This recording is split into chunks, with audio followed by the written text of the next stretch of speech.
우치무라 선생님, 저는 성경에 나오는 모든 기적들을 믿을 수 없습니다. 예수께서 무리를 걸으셨다라는 이야기, 부활하셨다라는 이야기, 특히 동정녀 탄생의 이야기는 제 이성으로 도무지 믿을 수가 없습니다. 그런 황당한 이야기나 이해할 수 없는 기적 등은 빼놓고 다른 내용으로만 성경 공부를 하면 안 될까요? 그의 대답은 이러했습니다. 학생, 성경에서 사람의 이성으로 받아들이기 어려운 기적들을 다 제하고 성경 공부를 한다면 성경에 꼭 두 가지만 남는다네. 그것은 바로 성경의 앞과 뒷표지 뿐이지 라고 우치무라가 대답을 했습니다. 폴 브랜드라는 크리스천 의사와 필립 얀시가 함께 저술한 우리 시대의 기독교 명저 가운데 하나로 손꼽힐 만한 책이 있습니다. 바로 오묘한 육체, 영어로는 Fearfully and Wonderfully Made, The Mystery of the Body and Soul입니다. 이 책에서 폴 브랜드는 이렇게 말합니다. 세상에는 우리가 놀랄 것이 많이 있지만 먼저 우리는 우리의 탄생에 대해서 놀라야 합니다. 인간의 탄생, 이것은 기적 중의 기적입니다. 신비 중의 신비가 아닐 수 없습니다. 생각해 보십시오. 정자와 난자의 만남으로 단 하나의 수정란 세포에서 10조 개에 이르는 세포가 형성되고 드디어 거기에서 한 생명이 탄생합니다. 바로 한 아기가 탄생하는 것입니다. 이 신비를 어떻게 말할 수 있겠습니까? 생명의 신비, 놀라운 것입니다. 사랑하는 성도 여러분, 그러나 더욱 놀라운 것은 하나님께서 친히 육체의 몸을 입고 탄생하신 사건이야말로 가장 신비로운 사건입니다. 하나님께서 가장 영광을 받으신 사건이 하나님이 인간의 몸을 입고 탄생하신 신비의 사건입니다. 이 세상에서 가장 큰 평화를 가져다 준 사건이 또한 하나님이 인간의 몸을 입고 탄생하신 신비의 사건입니다. 따라서 우리 인류 역사상에서 가장 큰 기쁨이 되는 사건이 바로 예수님의 탄생인 것입니다. 예수님의 탄생이 왜 그렇게 큰 기쁨의 좋은 소식인지를 본문 말씀을 통해서 5가지 이유를 통해서 살펴보도록 하시겠습니다. 자, 첫 번째 이유를 한번 다 같이 읽어봐 주시겠습니다. 시작.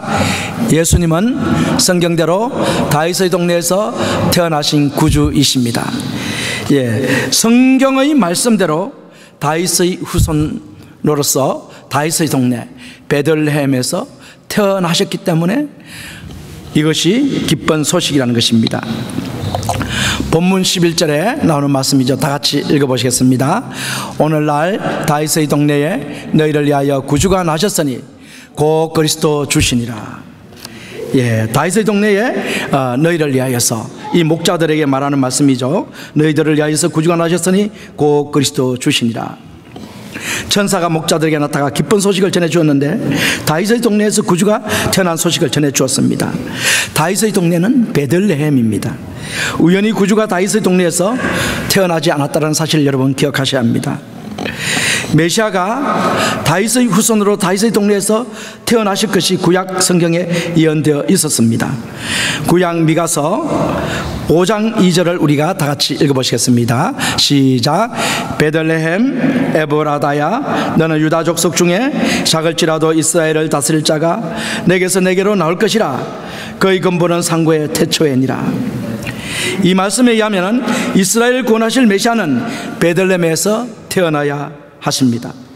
이 예언의 말씀에 따라서 메시아이신 예수님께서 다윗의 후손으로서 다윗의 동네 베들레헴에서 태어나셨다라는 게 오늘 본문 말씀입니다. 온 인류의 구주께서 베들레헴에서 태어나신다는 예언을 예수님께서 성취하신 사건이 바로 다윗의 동네에서 태어나신 사건입니다. 예수님께서 베들레헴에서 태어나신 것은 하나님의 섭리에 의한 것입니다. 그 하나님의 섭리를 알지 못한 유대인들은 예수님의 고향이 베들레헴이라는 사실을 알지 못했고 그것을 믿지도 않았습니다. 그들은 예수님의 고향이 나사렛이라고 생각했습니다. 베들레헴이란 사실은 꿈에도 생각하지 못했습니다. 그럴 수밖에 없었던 것이 예수님께서 태어나시기 전에 그의 모친인 요셉과 마리아가 살고 있었던 것은 갈릴리 나사렛 동네였었습니다. 베들레헴과는 아주 먼 거리에 있는 동네였었습니다. 로마 황제 아우구스투스가 로마 제국에 살고 있는 사람들에게 각자의 고향에 가서 호적을 하도록 명령을 내렸습니다. 팔레스타인이 로마의 식민지였으므로 마리아와 요셉의 고향 베들레헴 다윗의 동네에 가서 호적을 해야만 했던 것입니다. 이것이 바로 하나님의 섭리입니다. 요셉이 마리아와 함께 나사렛에 살고 있었지만은 만삭이 되어서 출산하기에 얼마 남지 않은 이 마리아가 출산할 점에 하나님께서 호정령을 내려서 이 요셉이 마리아와 함께 베들레헴 땅에 가도록 하나님께서 인도를 하신 것입니다. 만삭의 몸을 이끌고 마리아가 요셉을 따라 베들레헴에 가서 그곳에서 예수님을 낳았습니다. 그리고 다시 예수님을 낳은 이 마리아와 요셉은 애굽으로 피신했다가 다시 어디 와 사느냐면 나사렛 동네에 와서 살게 되는 것입니다. 그래서 예수님을 나사렛 사람이라고 이렇게 말하죠. 나사렛 예수라고 말씀하십니다. 그러나 실제적으로 예수님이 태어나신 곳은 나사렛이 아니라 어디냐 하면은 바로 베들레헴, 유대 땅 베들레헴이라는 것입니다. 이것이 바로 하나님의 섭리라는 것이죠. 하나님께서는 이 예수님을 다윗의 동네 베들레헴에서 태어나도록 하기 위해서 아우구스토의 호정령을 이용을 해서 베들레헴에 요셉과 마리아가 가서 그곳에서 예수님을 낳도록 하셨다는 것입니다. 예수님의 베들레헴 탄생은 성경 예언의 성취입니다. 선지자들이 베들레헴에서 그리스도가 태어나실 것을 예언했습니다. 이 예언에 따라서 이스라엘 자손들이 그리스도가 다윗의 후손으로 다윗의 동네 베들레헴에서 태어나기를 기다렸습니다. 그렇게 간절하게 기다리던 그리스도께서 베들레헴에서 태어나셨기 때문에 예수님의 탄생이 기쁜 소식이 아닐 수 없는 것입니다. 예수님이 황제의 도시 로마에서 태어나지 않고 조그만 동네 베들레헴에서 태어났기 때문에 기쁜 소식입니다. 예수님은 성경대로 다윗의 후손으로 다윗의 동네에서 태어나신 구주시기 때문에 그의 탄생은 우리들에게 큰 기쁨을 주시는 소식이 아닐 수 없습니다. 여러분, 베들레헴의 탄생은 바로 예수님이 그리스도라는 사실을 증거하는 사건입니다. 그의 정통성, 예수님이 진짜 그리스도시다라는 사실을 증거하는 사실이 바로 뭐냐면 베들레헴 다윗의 동네에서의 출생입니다. 만약에 예수님께서 나사렛에서 태어나셨다면 예수님은 그리스도가 될 수가 없는 것입니다. 그래서 요한복음 2장에 보면은 빌립이 나다나엘에게 전도를 합니다. 나사렛 예수가 그리스도라고 전도를 합니다. 그랬더니 이 나다나엘이 나사렛에서 무슨 선한 것이 날 수 있겠는가 라고 하면서 예수님의 정통성을 부인합니다. 나사렛 출신이라고 했기 때문에 정통성을 부인합니다. 그러나 빌립이 와보라 라고 말씀하십니다. 그래서 나다나엘이 빌립에게 갔을 때, 예수님께 갔을 때 예수님은 이 나다나엘에게 바로 예수님은 하나님의 아들이시고 이스라엘의 왕이시며 그리스도이심을 직접 나다나엘에게 보여주셨습니다. 자, 베들레헴의 탄생은 예수 그리스도의 정통성을 증명하는 사건이라는 사실을 우리가 기억하셔야 됩니다. 그래서 베들레헴에서 탄생하셨기 때문에 이게 기쁜 소식이라는 것입니다. 베들레헴에 그리스도가 탄생하셨기 때문에 참 기쁜 소식이다. 자, 두 번째 우리가 기쁜 소식, 예수님이 이 세상에 탄생하신 것은 참 기쁜 소식인데 그것은 뭐냐면 온 세상을 위한 구주시기 때문에 참 기쁜 소식이라는 것입니다. 예수님의 탄생은 온 세상을 위한 구주가 되시기 때문에 기쁜 소식이다. 10절 11절을 다 같이 읽어보시겠습니다. 다 같이 시작. 천사가 이르되 무서워 말라, 보라 내가 온 백성에게 미칠 큰 기쁨의 좋은 소식을 너에게 전하노라. 자, 큰 기쁨이 좋은 소식인데 누구에게 전해지냐면 온 백성에게 전해지는 기쁨의 좋은 소식이라는 것을 말씀을 하고 있습니다. 양치는 목자들이 하나님의 영광을 보고 무서워 떨었습니다. 죄인들은 누구나 하나님의 영광을 볼 때 무서워 떨게 됩니다. 목자들은 깊고 캄캄한 밤 하늘에서 갑자기 내려온 빛이 자신을 환하게 둘러싸는 것을 체험했습니다. 그들이 내려온 천사들을 보았습니다. 천사들의 찬양 소리를 들었습니다. 그들은 하나님의 영광을 보았습니다. 죄인인 그들이 하나님의 영광을 보고 떨지 않을 수 없었습니다. 목자들이 무서워 떨고 있을 때 천사들이 무서워 떨지 말라고 그들에게 이로이 말을 했습니다. 그리고 온 백성에게 미칠 큰 기쁨의 좋은 소식을 너희에게 전하노라 라고 말씀하십니다. 온 백성에게 미칠 큰 기쁨의 소식을 너희에게 전하노라. 참 놀라운 말씀입니다. 그것은 바로 구주의 탄생 소식입니다. 온 백성에게 미칠 기쁨의 좋은 소식이란 이 세상의 구주가 탄생했다는 소식입니다. 죄인들을 구원하실 구주의 탄생의 소식을 그들에게 전해주었습니다. 예수님은 유대인의 구세주이실 뿐만 아니라 온 세상의 구주로 이 세상에 탄생하셨습니다. 예수님을 믿는 자는 누구든지 구원을 받습니다. 이 세상 사람들은 누구나 죄인입니다. 죄인은 반드시 심판을 받습니다. 로마서 6장 23절의 말씀과 같이 죄의 삭은 사망입니다. 사망은 지옥 불못 속에서 영원히 사는 것입니다. 누구든지 죄와 사망의 권세 아래 있습니다. 이와 같이 무섭고 두려운 형벌을 가져다 두는 죄와 사망의 권세로부터 우리를 구원하실 분이 바로 예수님이십니다.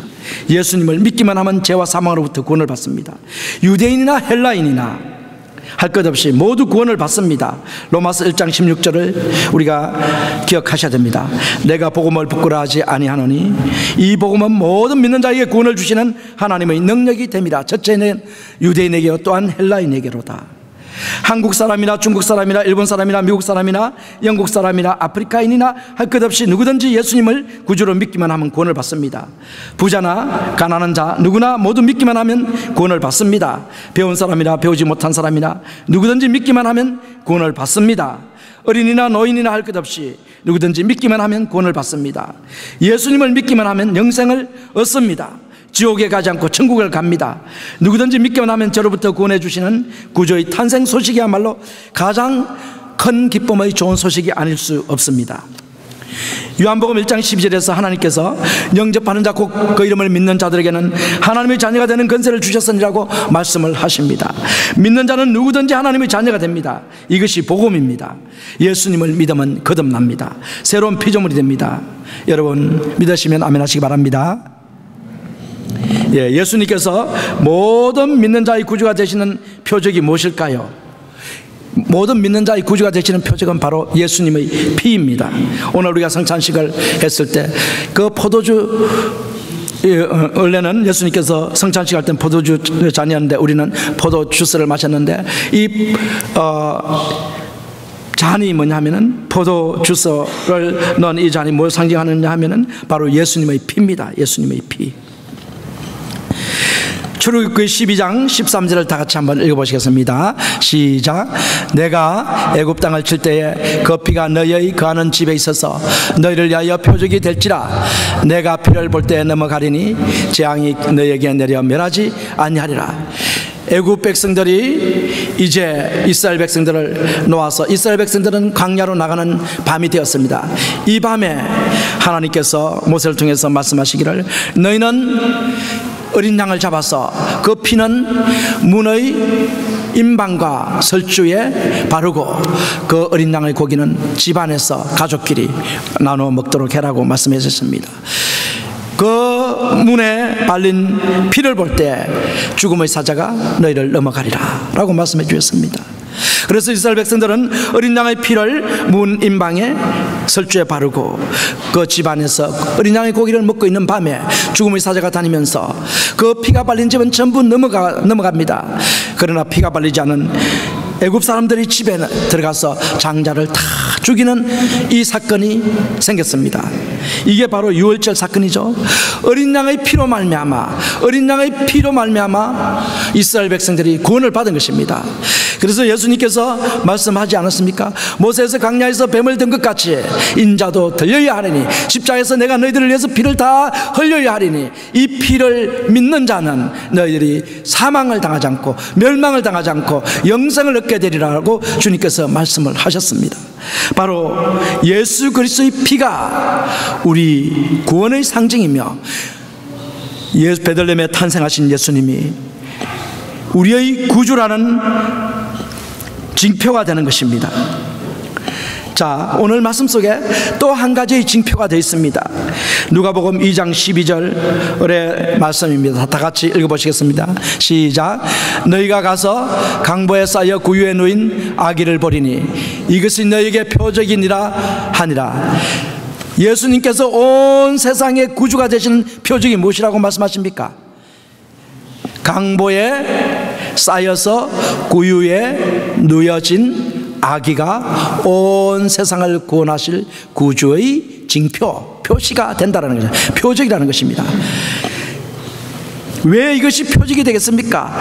말구유에 누인 이 아기, 천에 쌓여서 말구에 누인 이 아기가 구주라는 이 표시라는 것입니다.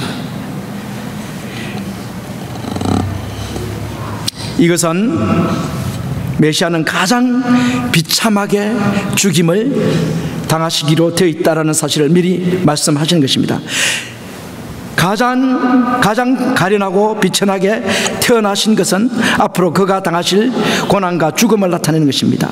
십자가에서 죽임 당하실 그리스도를 나타내는 표적이 강보에 쌓여 말 구유에 누워 있는 아기 예수인 것입니다. 가장 비참하게 죽임을 당할 메시아, 그 메시아의 표적이 바로 구유에 누인 아기입니다. 구유에 있는 아기는 가련하고 불쌍한 아기입니다. 장차 모든 사람의 죄를 담당할 불쌍한 아기입니다. 이스라엘 백성들이 바랬던 메시아는 로마 제국의 왕과 같은 신분으로 오실 메시아였습니다. 온 세상을 힘으로 지배하고 다스릴 왕을 기대했습니다. 그러나 하나님께서는 온 인류를 죄와 사망으로부터 구원하시기를 원하셨습니다. 따라서 하나님께서 온 인류를 구원하시기 위해서 보내실 메시아는 왕과 같은 신분이 아니라 가장 낮은 모습으로 오셔야 했습니다. 구주는 십자가를 지시고 죽임을 당해야만 했습니다. 구주는 죄인을 대신해서 죽임 당해야만 했습니다. 따라서 하나님께서는 그의 사랑하는 아들을 로마 황제인 아구스토와 달리 가장 비천한 신분으로 말 구유에서 탄생하게 하셨습니다. 이 세상을 호령하고 다스리실 왕이 되기 위해서는 왕궁에서 아구스도의 아들로 태어나야 합니다. 그러나 죄와 사망으로부터 우리를 구원하고 영생을 주실 구주는 고난을 당하시고 십자가에서 죽임을 당하셔야 합니다. 따라서 예수님께서 가장 낮은 곳에서 태어나셨습니다. 포대기에 쌓여 말 구유에 누이셨습니다. 예수님께서 우리의 구주 되시는 표적은 예수님의 피입니다. 또 다른 하나의 표적은 강보에 쌓여 구유에 누인 아기입니다. 예수님은 온 세상을 구원하러 오신 평화의 왕이십니다.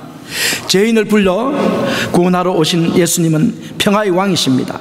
예수님을 구주로 믿는 사람은 누구든지 구원을 받는다는 것이 크리스마스의 진정한 의미입니다. 십자가에서 죄인 중 하나로 취급받고 죽임당하신 예수님을 믿는 사람은 누구든지 구원을 받습니다. 하나님과 화목을 누립니다. 죄 용서함을 받고 하나님의 자녀가 됩니다. 사랑하는 성도 여러분, 하나님은 우리 안에 하나님의 숨결을 불어넣으시고 하나님의 형상을 주셨습니다.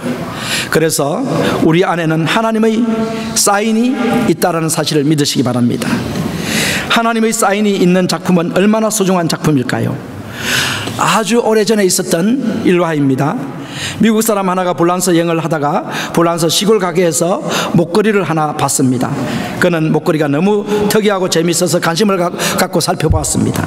그런데 목걸이를 파는 사람은 그저 비싸지 않은 저렴한 가격으로 그에게 팔았습니다.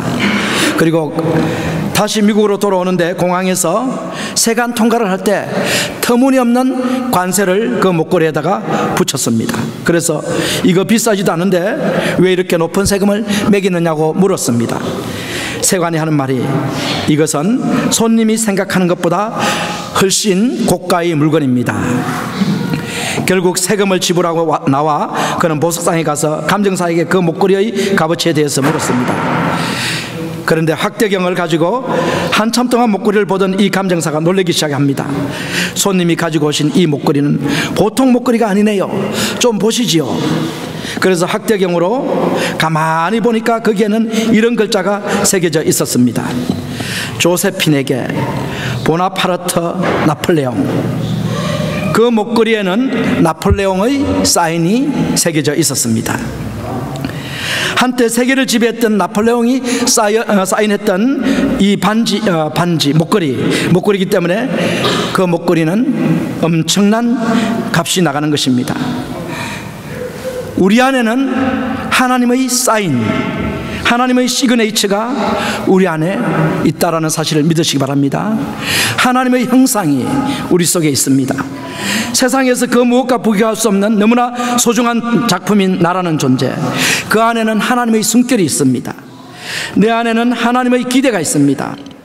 내 안에는 하나님의 소망이 있습니다. 내 안에는 하나님의 비전이 있습니다. 그래서 제 속에 있는 나를 그대로 방치하실 수 없어서 이 세상의 구주가 되신 예수님을 보내시고 나를 구원해 주신 것입니다. 그렇게 나를 소중히 여겨주신 하나님, 이 하나님의 은혜를 생각할 때 우리의 응답은 무엇이어야 하겠습니까? 셋째, 예수님의 탄생 소식이 기쁨의 소식일 수밖에 없는 것은 예수님은 비천한 사람들의 친구로 오신 구주시기 때문인 것입니다. 어떤 사람들의 친구로 오셨다고요? 어떤 사람들? 비천한 사람들의 친구로 오셨다. 이게 참 중요한 말씀입니다. 목자들은 그 당시에 가장 비천하고 천대받는 직종에 종사하던 사람들이었습니다. 그들은 집에도 들어가지 않습니다. 밤낮으로 양들하고 천막을 치고 양들 사이에서 잠을 자거나 양들의 그 더러운 오물 속에서 같이 뒹굴고 하는 사람들이 바로 목자들입니다. 이 천대받는 이 목자들에게 하나님 아버지께서 그 아들의 탄생 소식을 알려주셨습니다. 당시 종교 엘리트인 대제사장이나 서기관 바리새인들을 위해서 예수님이 오신 것이 아니라는 사실을 분명하게 말씀하신 사건입니다. 예수님은 목자들과 같이 천대받는 사람들을 위해서 이 세상에 오셨다라고 하나님께서 말씀하시는 것입니다. 가장 비천한 목자들의 친구로 오신 구주이십니다. 그래서 예수님의 탄생이 기쁩니다. 하나님을 가까이 할 수 없는 신분의 사람들을 위해서 오신 것입니다. 하나님께서는 예수님의 탄생 소식을 종교적으로 높은 신분에 있는 사람들에게 알리지 않으셨습니다. 왕국에 있는 화려한 사람들에게도 알리지 않으셨습니다. 예수님의 탄생 소식을 가장 먼저 알게 된 사람은 바로 천하고 천한 신분의 사람들인 목자들이었습니다. 가장 비천한 사람들에게 하나님께서 아기 예수의 탄생 소식을 알려주셨습니다. 마태복음에서 보면은 아기 예수를 찾아오는 사람들이 누구입니까? 동방박사 세 사람들이 별을 따라서 산을 넘고 물을 넘고 강을 건너서 아기 예수 탄생지 베들레헴까지 가게 되는 것입니다. 그 매기들은 과연 누구일까요? 라는 것인데, 이 매기는 우리 성경에는 동방박사라고 기록을 했지만 이 매기는 가장 비천한 신분의 사람들이라는 것을 또 언어학자들이 말을 하는 것입니다. 예수님의 탄생 소식을 하나님께서 알려주셨는데 가장 비천한 매기와 같은 그런 사람들에게 알려주셨고, 목자와 같은 가장 비천한 신분의 사람들에게 예수님의 탄생 소식을 알려주셨다는 것, 이것이 바로 기쁘고 기쁜 소식이 아닐 수가 없다는 것입니다. 예수님께서는 자기에게 오는 사람은 누구든지 그 사람을 사랑하며 기쁘게 영접합니다. 천대받는 사람이라도 예수님은 기쁘게 영접합니다. 이 세상에 아무리 큰 죄를 지은 사람이라도 예수님께 오면은 기쁘게 예수님께서 영접하십니다. 그라사 지방의 귀신 들린 사람들을 구원해 주셨습니다. 이방인 수로보니게 여인의 강구대로 그 여인의 딸을 구원해 주셨습니다. 세리장, 가장 천대받는 직업에 종사했던 세리장 삭개오를 구원해 주셨습니다. 7길 신 들려 몸이 만신창이가 되어버린 한 여인을, 막달라 마리아를 예수님께서는 구원해 주셨습니다. 간음하다 현장에서 잡힌 여인을 예수님은 구원해 주셨습니다. 비천한 신분의 사람들을 존귀한 신분의 사람들, 즉 하나님의 아들로 변화시켜 주신 것입니다.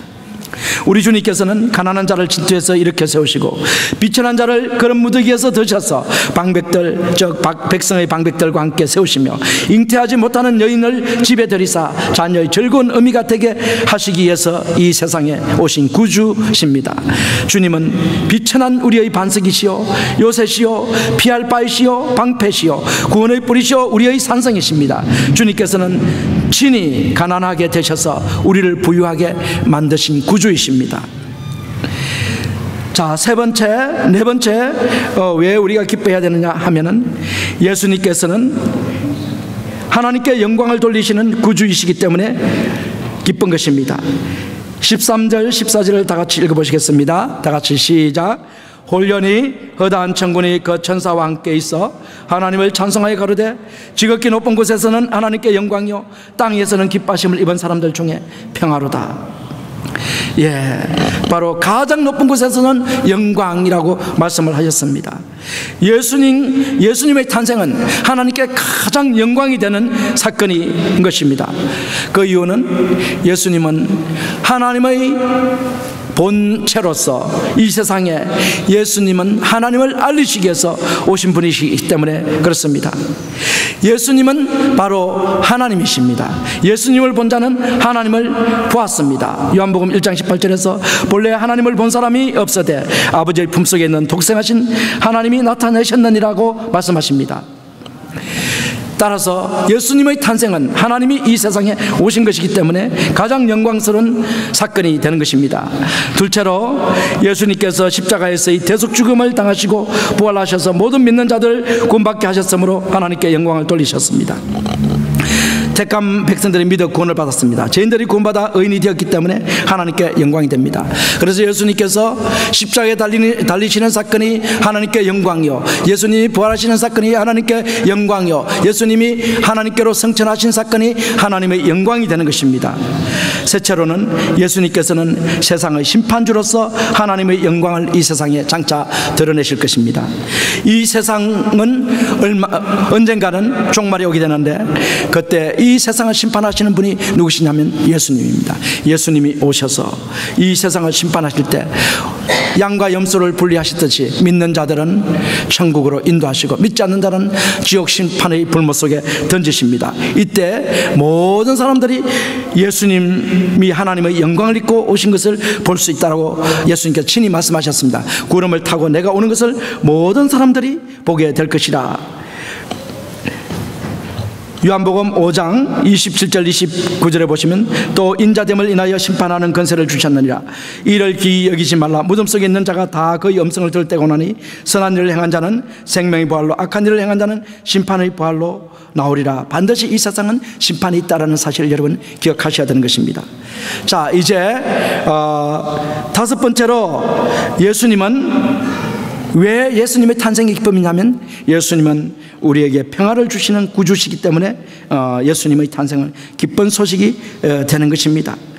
예수님은 성도들과 하나님의 관계를 평화하게 만드시는 분이 바로 예수님이십니다. 존 리처더슨이라는 선교사가 간증을 한 이야기입니다. 인도네시아에 속한 큰 섬인 이리안자야에 있는 식인종이라고 알려진 사이 족속 부락이 있습니다. 이들은 언약 싸움을 즐기고 공격적인 성향이 강한 족속이라 복음을 전하는데 어려움이 있었습니다. 더욱이 이들은 배반을 미덕으로 여겼기 때문에 오히려 예수님보다 가룟 유다를 더 받아들이고 영웅으로 떠받드는 웃지 못할 일까지 벌어졌습니다. 선교사님은 이런 사람들에게 어떻게 복음을 전할 수 있을까 고민하기 시작했습니다. 그러던 어느 날 이들의 전통의식을 바라보다가 아주 멋진 영감을 하나 얻었습니다. 이들에게는 두 부족이 싸우다가 한 부족이 지면 진 부족의 추장이 자기 아들을 상대 부족에게 제물로 갖다 바치는 전통이 있었습니다. 그 전통을 치름으로써 전쟁은 끝나고 평화가 이루어졌던 것입니다. 선교사님은 그 모습을 보고 요한복음 3장 16절 말씀을 생각해냈고 그 의식이 행해질 때 이 말씀을 전하기 시작했습니다. 하나님이 세상을 이처럼 사랑하여 평화의 복음을 주셨으니 이는 아이가 제물로 바쳐짐으로써 평화가 이루어진 것처럼 그 평화의 아들을 믿는 자마다 멸망치 않고 영생을 얻게 하기 위함이라. 그때부터 이 사이 족속은 복음을 깨닫게 되었고 싸움을 즐기고 공격적이던 그들의 모습이 점차 변해지기 시작했습니다.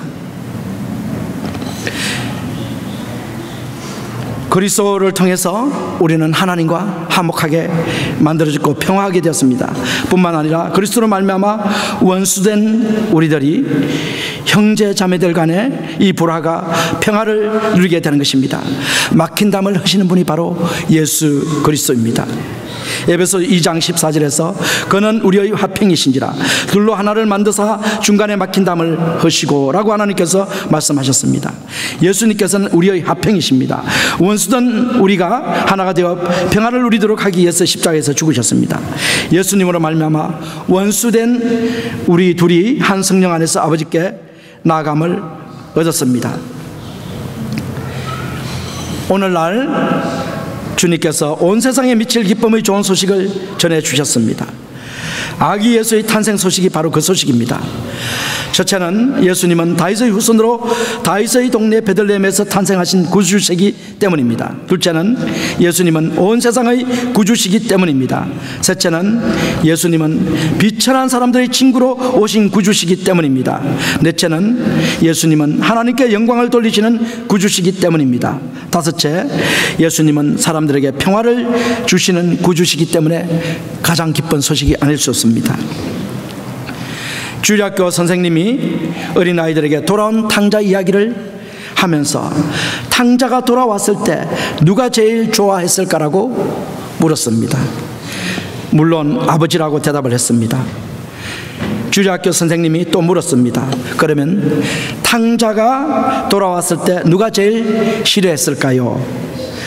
어떤 학생이 손을 번쩍 듭니다. 살찐 송아지 하고 대답을 합니다. 선생님은 첫째 아들이라고 대답할 것을 기대하고 물었는데 말입니다. 탕자를 위해서 살찐 송아지가 죽었듯이 우리를 위해서 예수님께서 죽임당하시기 위해서 이 세상에 오셨다라는 사실을 성탄절을 맞이해서 우리가 기억하셔야 하실 것입니다. 기도하시겠습니다.